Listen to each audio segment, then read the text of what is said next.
I need to tell you about the house I grew up in. Not the one my parents live in now, the one before that. The one on Elm Street, at the end of a cul-de-sac, where the trees grew so thick that the sun barely touched the grass. We moved out when I was 12 and I never went back. Not once. Not for 23 years. But last month I had to. My father died.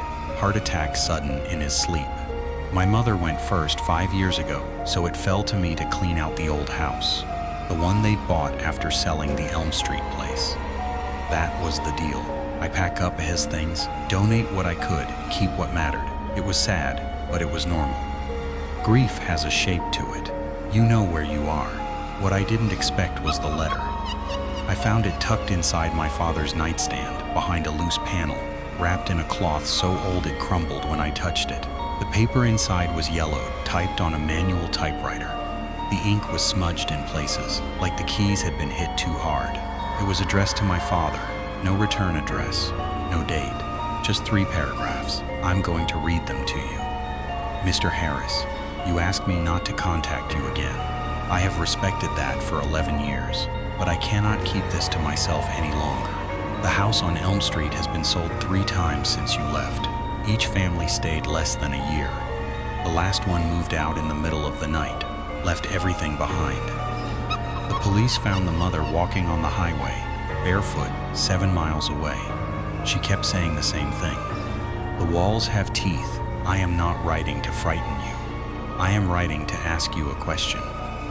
Does your daughter ever mention the closet in the blue bedroom? Does she wake up with scratches on her back? Does she ever stand at the window and wave at someone who isn't there? Because if she does, it didn't stay in that house. It followed you. The letter wasn't signed, but at the bottom in handwriting that was different, shaky, almost illegible. Someone had added a postscript. I'm sorry.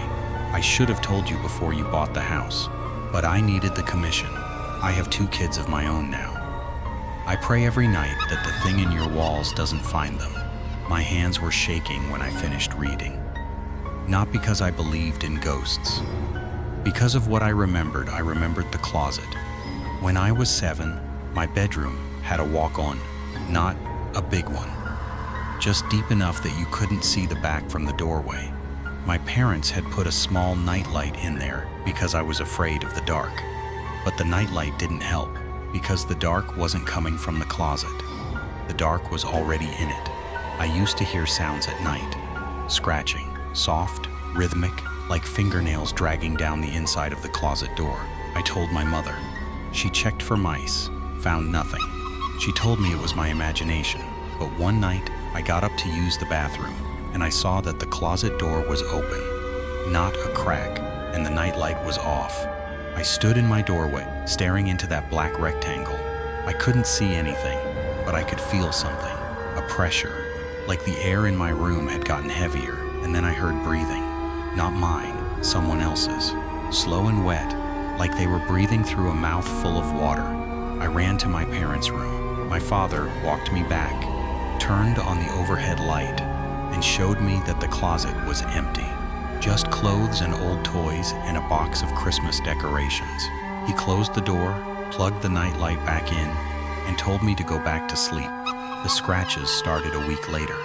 3 long lines on my lower back, just above my hip. They weren't deep, but they burned. My mother thought I'd scratched myself in my sleep. She clipped my fingernails. The scratches came back, new ones, different angles. Always 3 lines, always parallel, like something with 3 fingers had dragged its hand down my skin while I slept. I started sleeping with my back to the wall. The scratches moved to my shoulder, then my arm, then the back of my neck.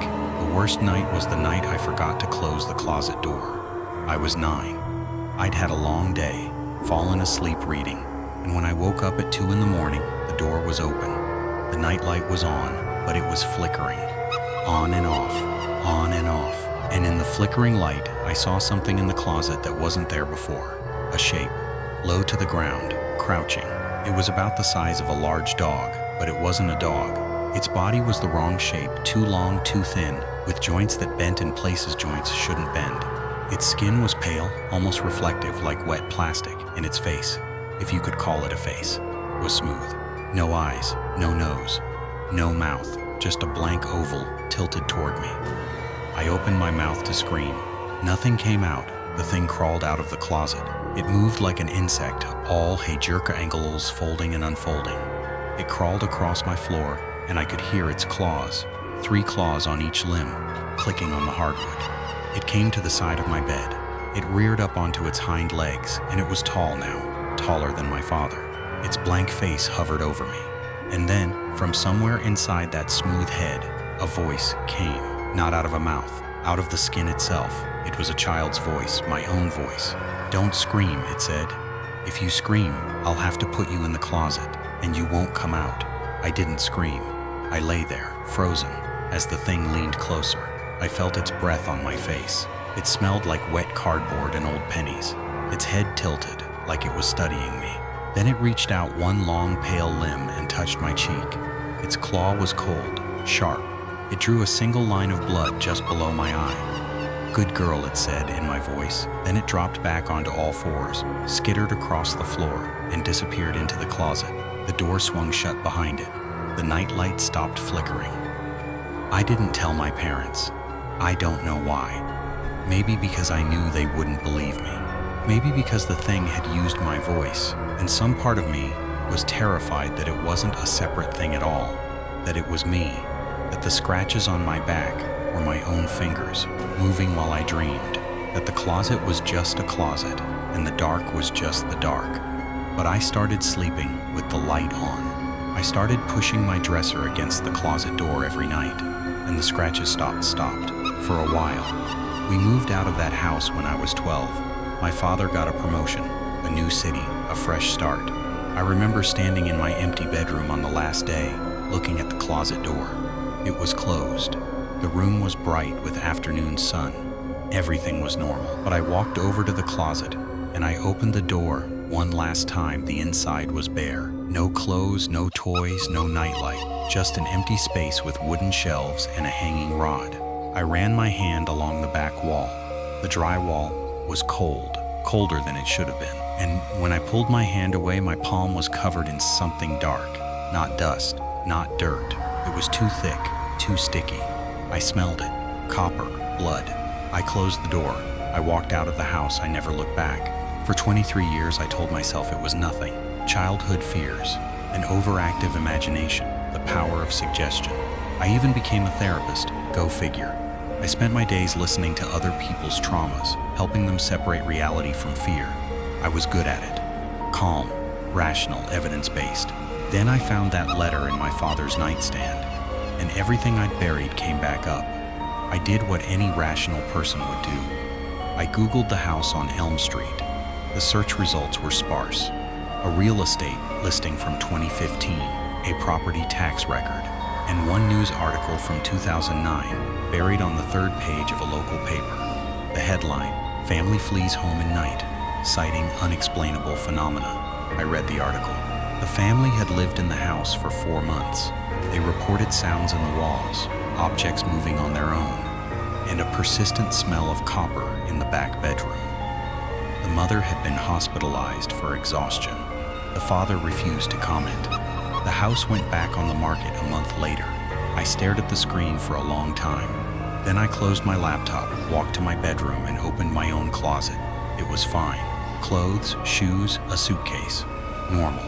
I closed the door. I went to bed. That was 3 weeks ago. Since then, I've been waking up with scratches. They started on my back. 3 lines parallel, just above my hip, just like before. I told myself I'd done it in my sleep. I wore mittens to bed. The scratches came back anyway. Then they moved to my arms, then my neck. Last week, I woke up with 3 scratches on my face, running from my temple to my jaw. I looked in the mirror, and the blood was still wet.